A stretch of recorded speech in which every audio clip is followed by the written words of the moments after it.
Bonjour et bienvenue dans cette nouvelle vidéo sur louer en courte durée. Je suis Sébastien, je suis ravi de vous retrouver aujourd'hui. Et dans cette vidéo, je vous propose de voir ensemble pourquoi la résidence principale est le pire investissement qui soit.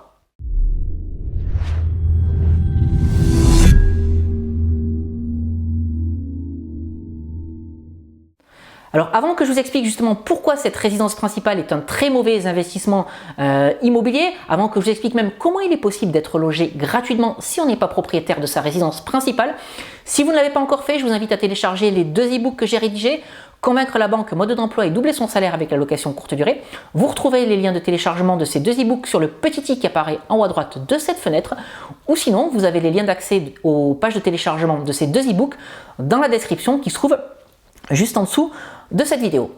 Alors revenons maintenant à la thématique du jour. Pourquoi est-ce que la résidence principale est le pire investissement immobilier qui soit? Eh bien tout simplement parce que lorsque vous êtes propriétaire de votre résidence principale, il y a de fortes chances acheter cette résidence principale sur un coup de cœur. C'est vrai qu'un bien immobilier dans lequel on va vivre, eh bien, on est prêt finalement à sacrifier un certain nombre de bonnes pratiques auxquelles on fait très attention lorsqu'on doit acheter de l'immobilier locatif. Alors qu'est-ce que je veux dire lorsque je dis ça?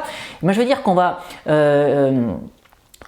pour acheter sa résidence principale, on va vouloir avoir de beaux volumes, une belle décoration, une belle surface, un très bon emplacement, et on sera donc prêt à payer cet investissement immobilier un petit peu plus cher, voire beaucoup plus cher que de l'immobilier locatif. Mais c'est tout à fait normal parce que lorsqu'on parle de résidence principale, en fait, on parle d'achat déraisonné, on raisonne beaucoup avec l'émotionnel et non pas avec les chiffres. Et lorsqu'on souhaite investir dans l'immobilier, sous toutes ses formes, c'est avant tout les chiffres qui doivent parler. Si vous regardez cette vidéo, si vous êtes abonné à ma chaîne YouTube, vous devez savoir que je vous dis régulièrement qu'un investissement immobilier, c'est avant tout un investissement immobilier qui se fait avec Excel, avec les chiffres. Et donc, lorsqu'on achète sa résidence principale, on achète souvent sous le coup de l'impulsion et donc ce qui aboutit à aller chercher sa capacité maximum d'emprunt. Et ça, il ne faut absolument pas le faire. Alors vous allez me dire, oui mais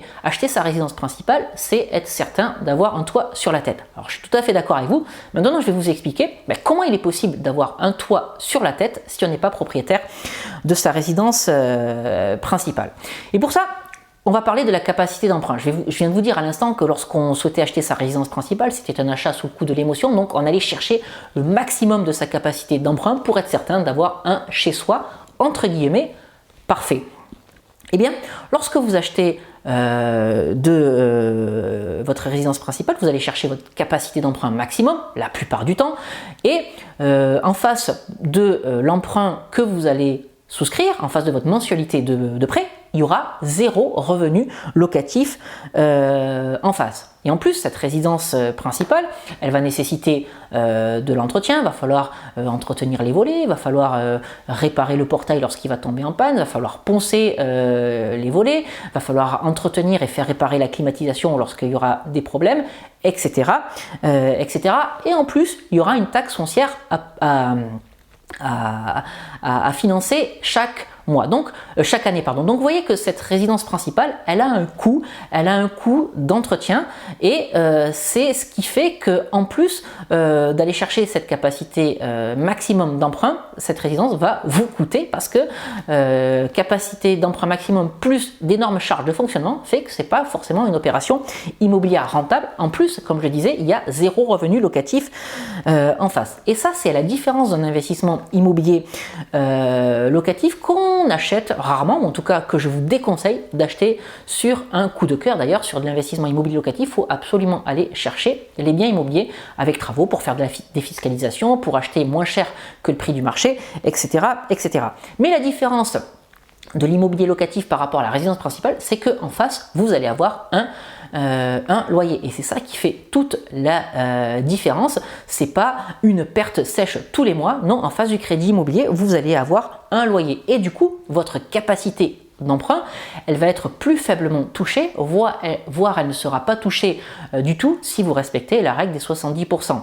Pour rappel, la règle des 70%, c'est une règle qui dit que 70% de votre loyer doit couvrir votre crédit immobilier. Alors je vous entends déjà dire, oui mais Sébastien,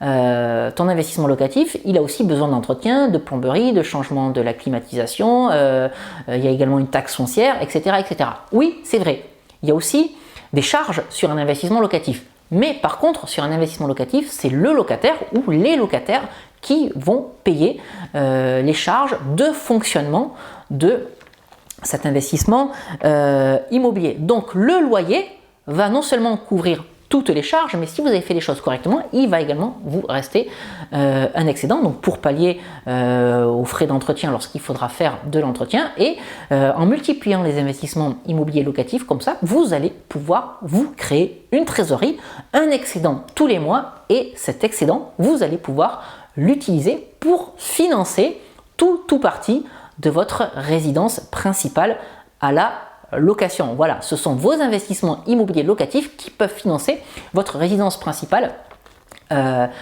la location. Voilà pourquoi je vous disais en introduction de cette vidéo que la résidence principale, c'est pas forcément le meilleur investissement immobilier à faire.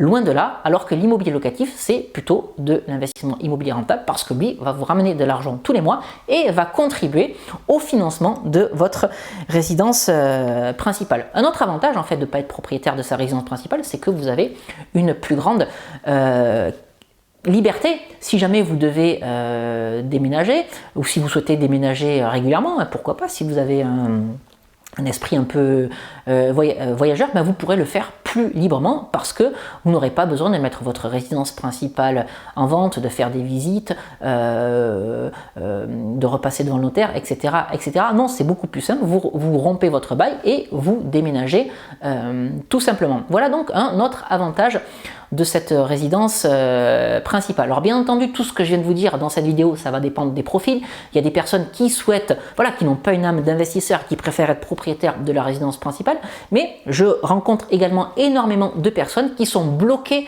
dans leur volonté de faire de l'immobilier locatif parce qu'elles se sont trop fortement endettées avec la résidence principale. Donc qu'est-ce qu'il faut faire dans ces cas-là ? Eh ben, c'est peut-être vendre cette résidence principale pour retrouver de la capacité d'emprunt et du souffle pour acheter de l'immobilier locatif. Et puis si voilà, investir dans l'immobilier sont des choses qui vous intéressent, mais peut-être que ne pas acheter votre résidence principale, c'est quelque chose qui va vous permettre de multiplier les investissements immobiliers locatifs. Voilà ce que je voulais partager avec vous aujourd'hui dans cette vidéo. Je vous ai donné mon point de vue. Évidemment, je ne dis pas que ce point de vue, encore une fois, c'est une vérité unique, ça n'est que le mien. Pour moi, la résidence principale, c'est un immobilier passif, c'est un immobilier qui encombre, alors que l'investissement immobilier locatif, lui, c'est de l'immobilier qui rapporte. Voilà mon point de vue.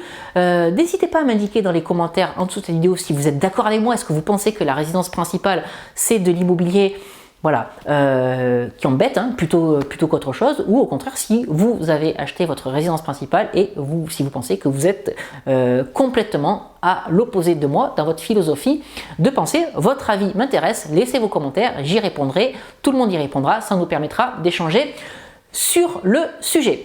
Avant de vous quitter, je vous rappelle que si vous souhaitez en savoir plus sur l'immobilier, la location courte durée, les stratégies de location à haut rendement, vous pouvez vous abonner à cette chaîne YouTube, c'est totalement gratuit. Activez la cloche de manière à être tenu informé de la publication de toutes mes nouvelles vidéos. Je vais vous quitter ici pour aujourd'hui. Et puis, comme d'habitude, on se retrouve très prochainement pour une nouvelle vidéo sur louer en courte durée. Je vous dis à très bientôt. Ciao!